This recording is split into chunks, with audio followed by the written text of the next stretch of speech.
Welcome once again to In Conversation with your girl Nomcebo is back, and we are in October. Can you believe it? What a year. I feel like it ran a little bit quicker, but we'll talk about that later. October is Mental Health Wellness Month. We hear a lot of stories regarding mental health and how other people are coping out there, how other people are affected, and all of those things. So, this entire month, we're looking into the subjects of mental health, things you can do to help yourself, and all of those things. You know, guys, every week I sit down with an expert on the subjects that we are talking on, and this week I have top of the range when it comes to experts, when it comes to anything relating to our subjects this week. She was a guest here at my workplace, where she was doing such an amazing activity with us, just also as part of the mental health wellness celebration. And it was so amazing. I was like, please, can you come to In Conversation with, because I know there's so many other people out there who need to hear what you do and learn what you've just taught us today. So without wasting any more time, ladies and gentlemen, help me welcome Michelle. Hi, Michelle. Hi, how are you doing? I'm good, thanks. How are you? Sorry, my name is it's like proper Zulu, and that's Zulu girls. Don't worry about it. It's Nomcebo. Oh yes, I grew up in Durban. I'm from Durban at Inanda, Nomcebo, but I have Mandy as well. Mandy, okay. Yes, definitely. Easier. My mom is such a crazy lover of Westlife, and she was like, when they released that song, Mandy, she was like, yes, she loved that song. So that's where my name originates from. But thank you so much for taking the time to sit down with me. I really appreciate you taking your time and planned. What you were teaching us out there was very important, and I feel like we all need to find out about it and do what we need to do. So please tell us, who is Michelle? What do you do? And how did you come to be here with me? So, who's Michelle? That's such a good question. It's such a hard one, you know. It's like interviews, they like think about it. Yes. Oh, goodness, who am I? I don't know. Well, so I'm just a normal girl who loves to draw and be creative, and in my life I have found art to always be very healing for me. Whenever I did art, I felt better, and my life sort of seemed to flow a little bit better. I would sort of figure out things a lot quicker when I did art. And then I don't know, probably about 15 years ago, I came across this lady in America who does doodling, and she does doodling with companies for brainstorming. And then I started researching more about the doodling, and they doodle with hospital patients, and they heal quicker, and doodle with children, and they calm quicker, and all of that. And I fell in love. I just knew I had to do this. So bringing doodling to people, helping them to get in touch with their creativity again. Our life is so digital.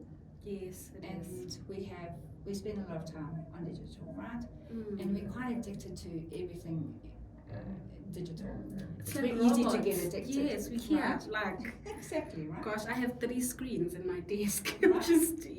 And we take it for granted now. You know, it's so much a part of our lives.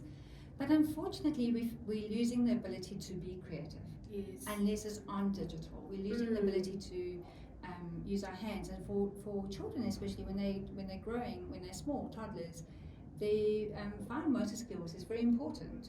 So that's why they grab a pen and they'll start drawing and everything, because it's all about, like, you know, practicing their fine motor skills, their hand-eye coordination, all of that. And all of that, yes. So doodling is just a way of getting back into the creative space. Yeah. But the thing is also, doodling is a nice way of switching off from all the digital, because with the digital, your mind gets so overstimulated that you cannot cope. You get overwhelmed, you get anxious, you get stressed, and everything is like instant gratification. I have to do it now, it has to be out now. There's an expectation placed on people to do everything now. To do everything now. So when you doodle like this, that we did with you, it's just such a great space to be in, because you're more in the moment, you're more mindful, you're reducing your anxiety and your stress, you're coming up with creative solutions. And so because of that, doodling just inspired me to actually start sharing it with people. And then through that, I'm also a self-esteem coach.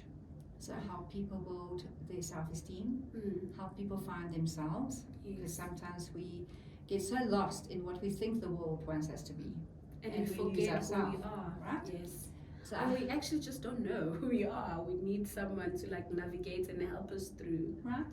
And just to get in touch with who you are, that awesome part of you, you know, to embrace it, because we forget to look at it. Yeah. We're so very constantly judging ourselves and comparing ourselves and all of that. And you'd be so happy with your outfits when you're still at home, and then you look look great. You step out of the house and then you see somebody else. All of a sudden your outfits is like, oh yeah, maybe if I put that one it would have been. But at some point you thought you look great. So this comparison is a mess. I get you. Yeah, and you know, then it also just your whole day goes south, doesn't it? Yes, I mean, you just have a bad day now because all of a sudden your self-esteem, like you saying you help with that, it goes down. Right. Over something that you actually created. Right. Anyway. So that's the thing. That's about the creation that we do. Life is creation, right? Yes. We create everything. So when we start to doodle more regularly, we actually start to sort of figure out a little bit more about ourselves, but also we start to respond better to the world.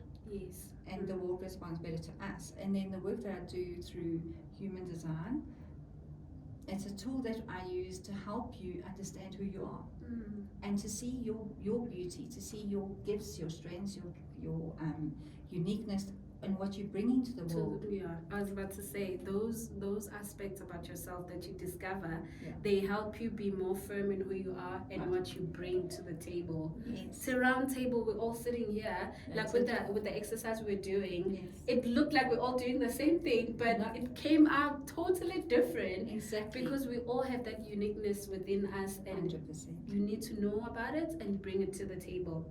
Quite right.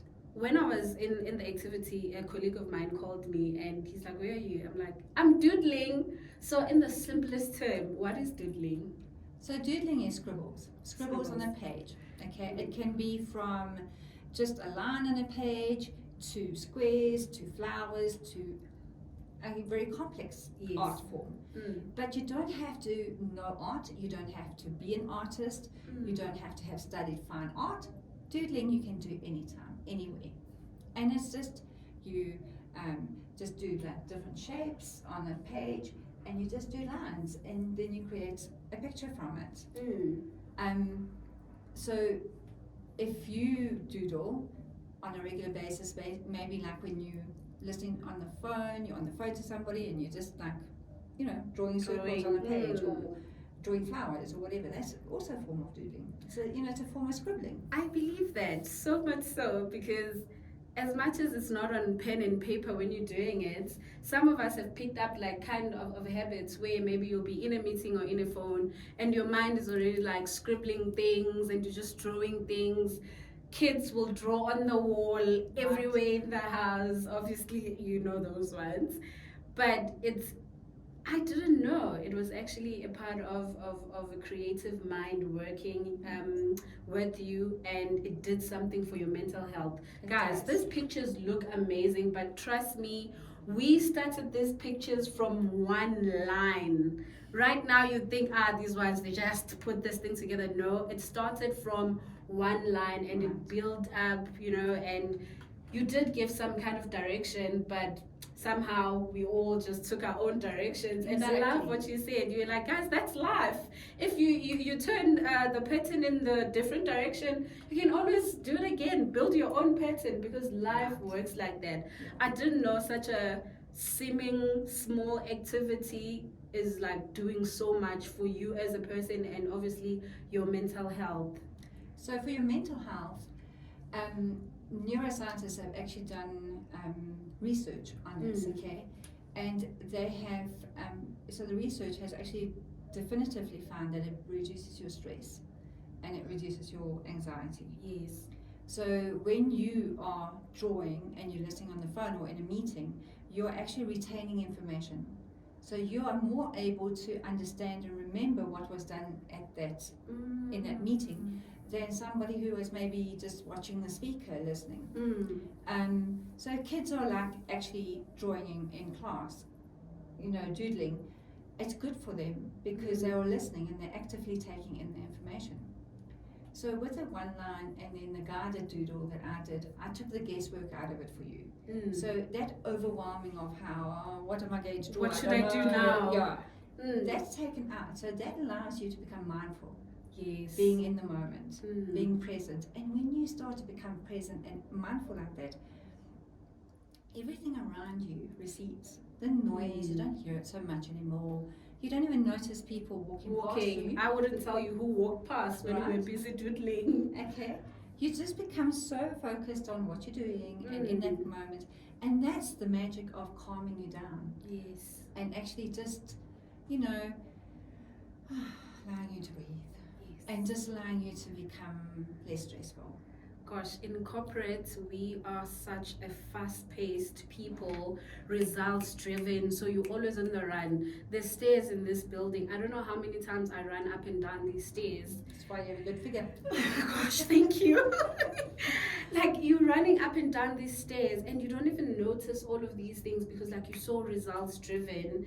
You do need something that's going to calm you down. Yes. There's a certain kind of pressure that is put in by yourself, the work that you do, the standard that you've set yourself up, not just at work, for life in general. There's people who are like, at the age of 20-something, I want to achieve this, I want to have that. Those are great dreams and goals, but we're so much in a rush. I don't even know where we're rushing to. And we need activities like this. Yes. And I heard you mention that you are bringing these activities in the corporate space. How have the corporates received this when you let them know that this is what I do and this is what I can help with?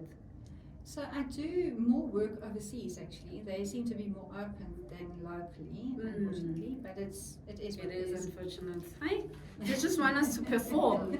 Whether you have anxiety or stress, that's on you. Well, that's it.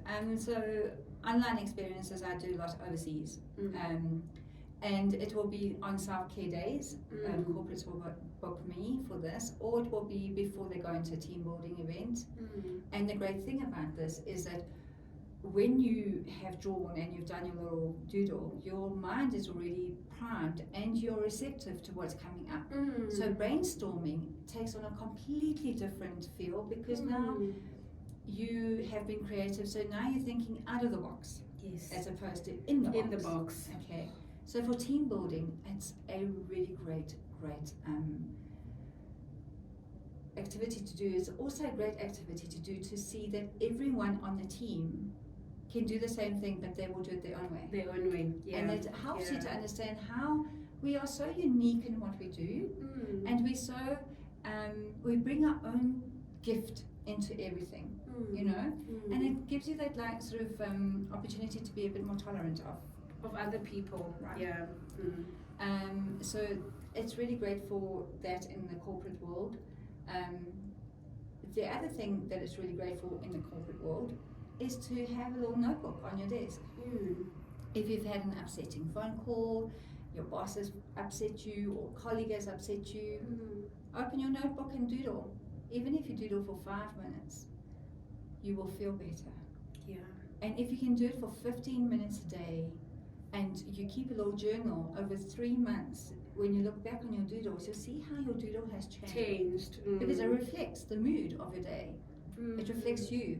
So the other thing that I can do is I can read the drawings and I can interpret them. Okay. To kind of feel how this person was feeling. Right? And so you actually get to see how your doodles have changed. And then you get to see how you've changed. Yes. How you've become more calmer, how the world is responding better to you. And even in your workplace, you may find that if you had a very difficult colleague, all of a sudden because you've changed, yes. that colleague is also changing. I love that. And I love what you said when we were having our session, that sometimes if you just maybe you've hit a wall, like you feel like, okay, what's happening to my brain? Like I can't get the answers that I'm looking for. And then you just doodle. As you're doodling, the solutions come back to you. It will. You're a little bit more calmer and more present in that moment. Now you can think straight.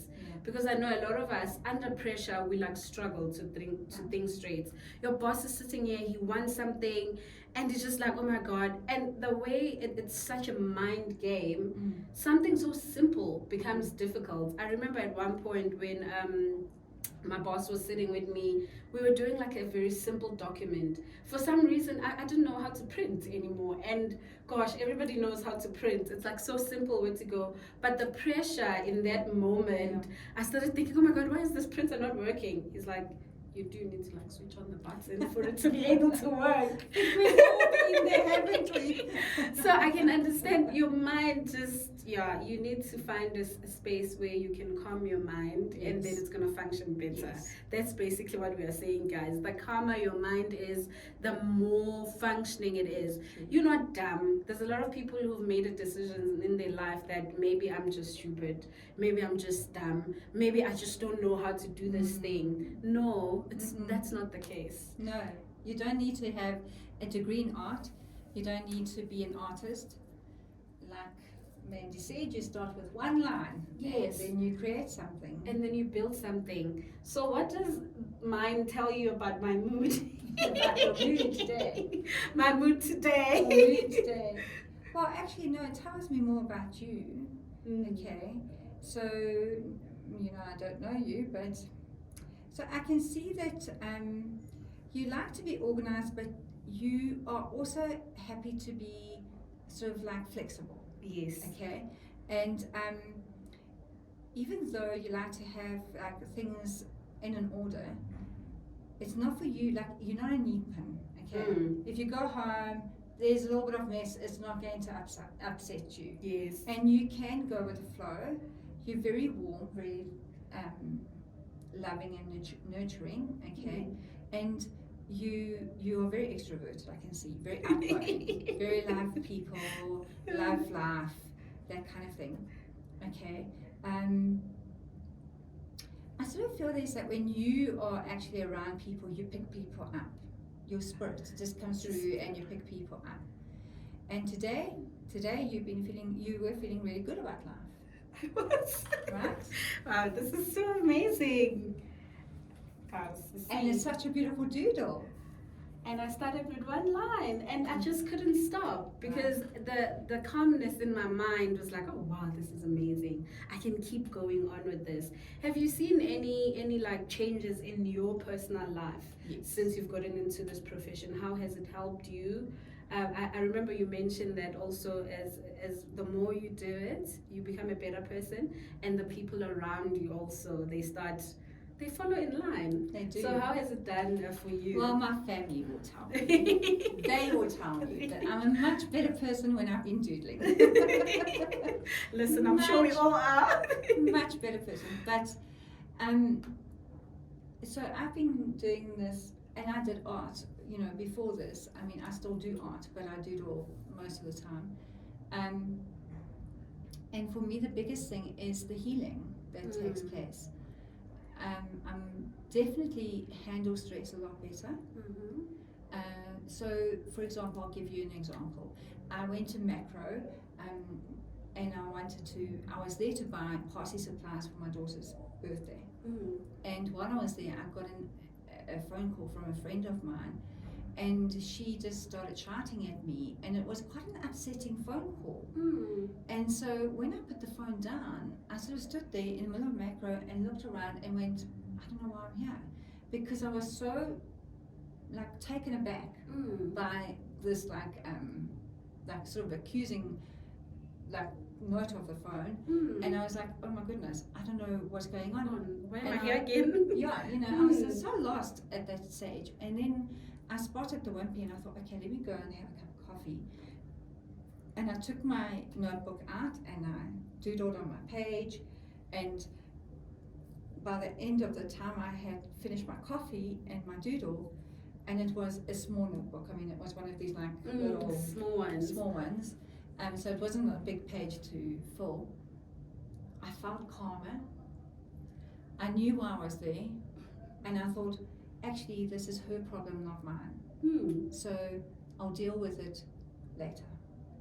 And I could go and I could do my shopping, and I felt good. I wasn't still upset or angry about everything. I was just like, actually, it's her problem, it's not mine. And so my day wasn't affected by it.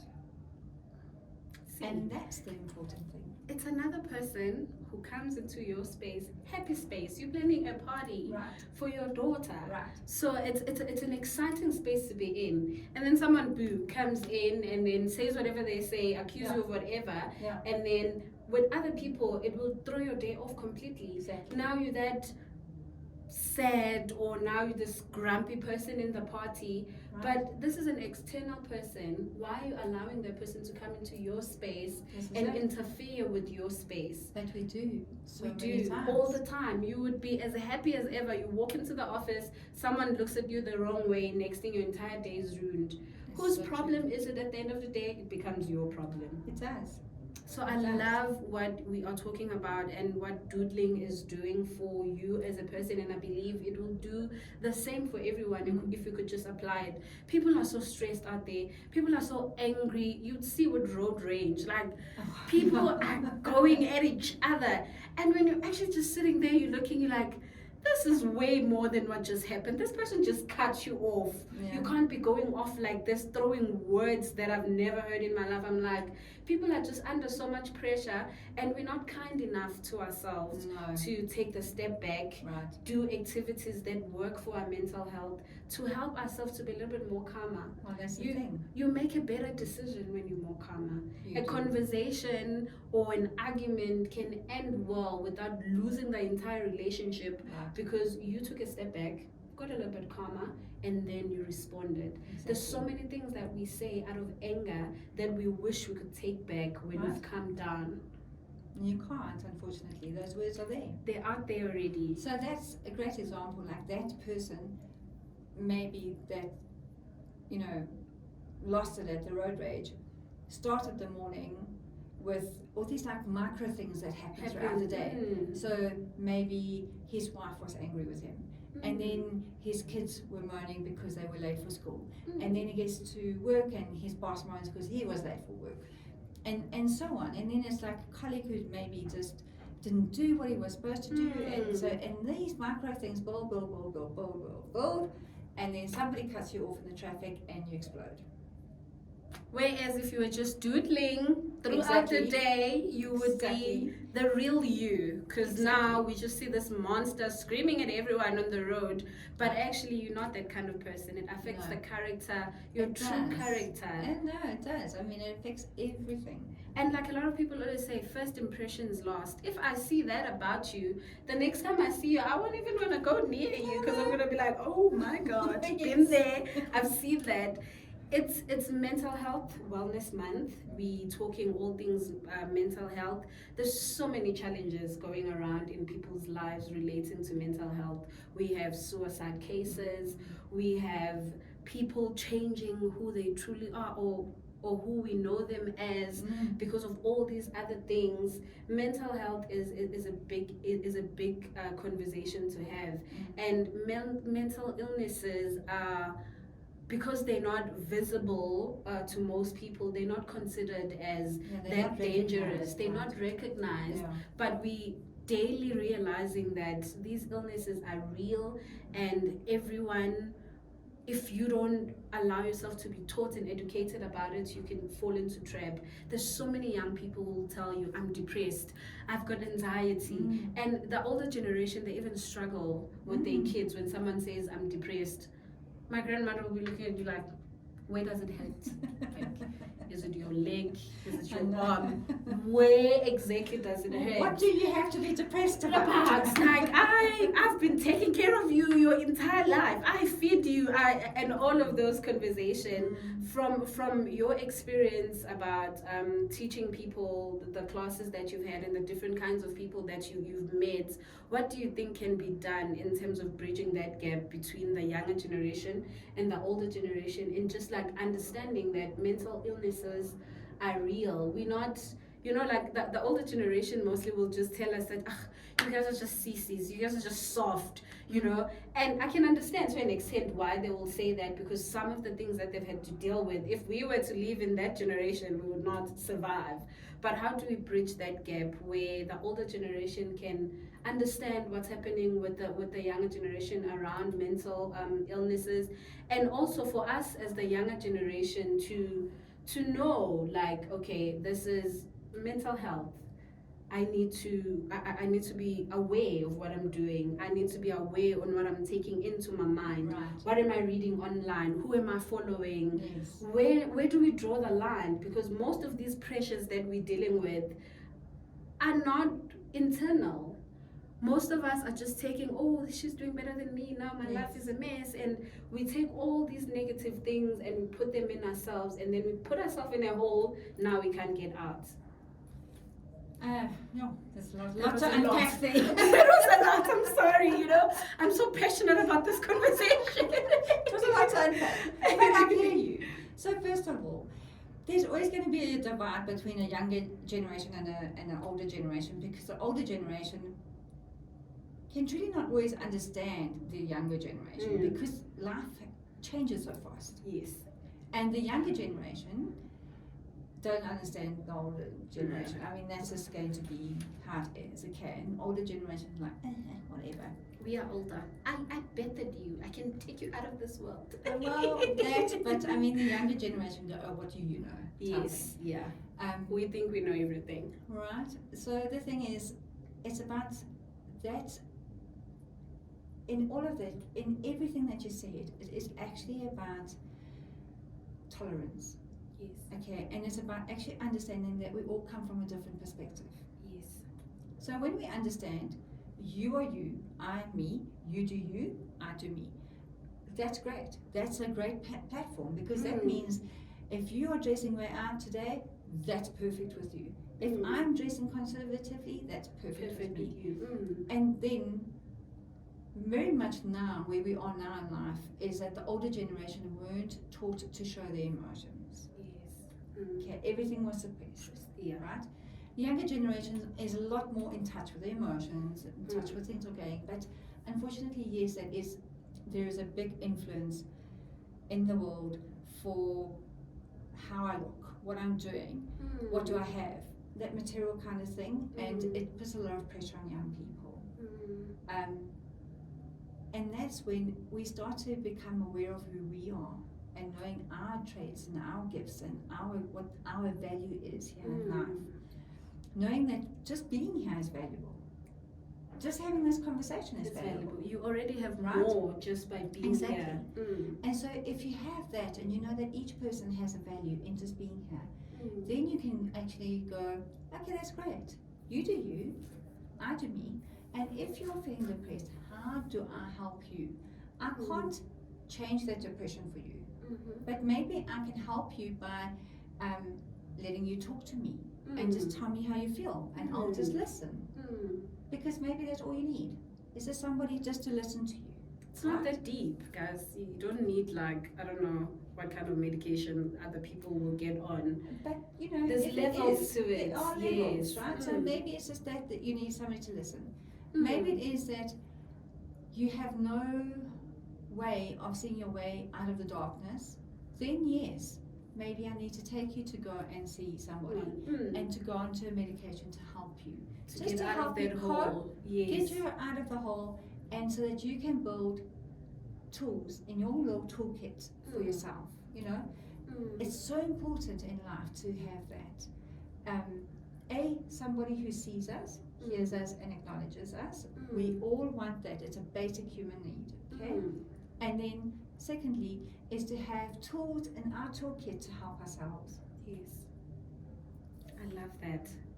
if you find value in yourself, in your toolkit, in what you are and what you have, all these other pressures of other people being themselves, recognizing their own value shouldn't be something that gets on your way or derail you from the way that you are going. Right. I love what you are saying. You just being here is already value. That's it. There's people who wish they could see this day, but they didn't.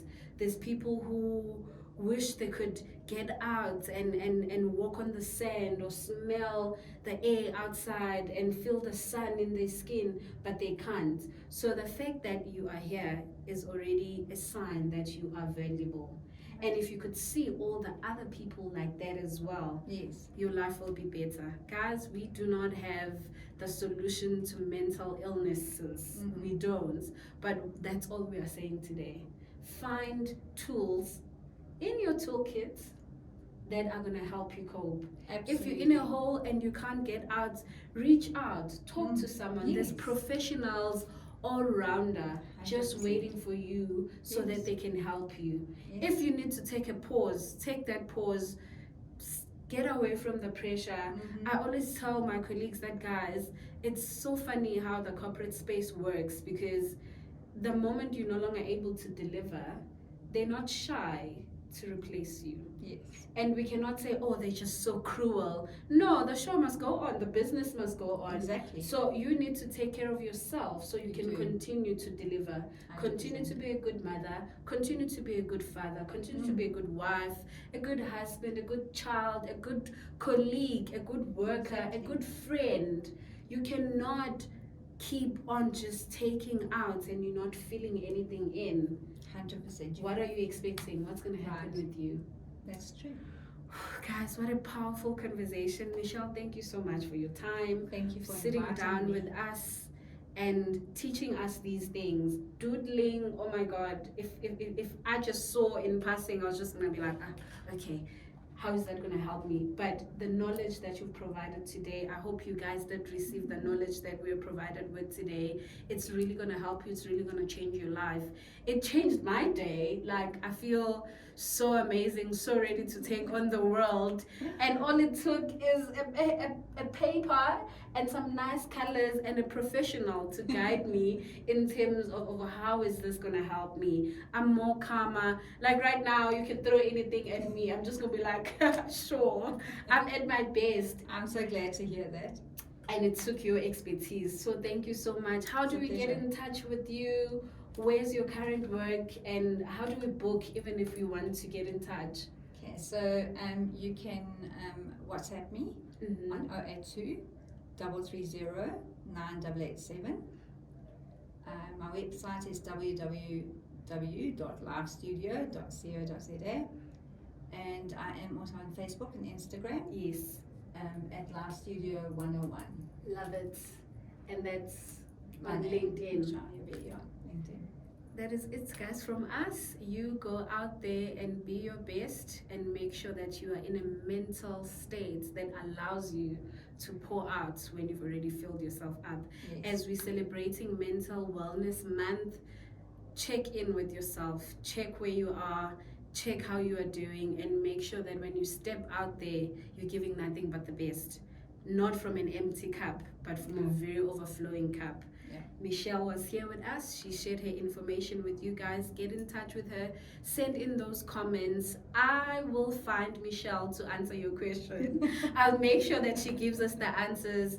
If you need to ask a question, if you need to get in touch with her, but just if you can remember anything, we are celebrating Mental Wellness Month, and go out there and check in with yourself. This is your girl Nomcebo Mendimsane, and you are within conversation with.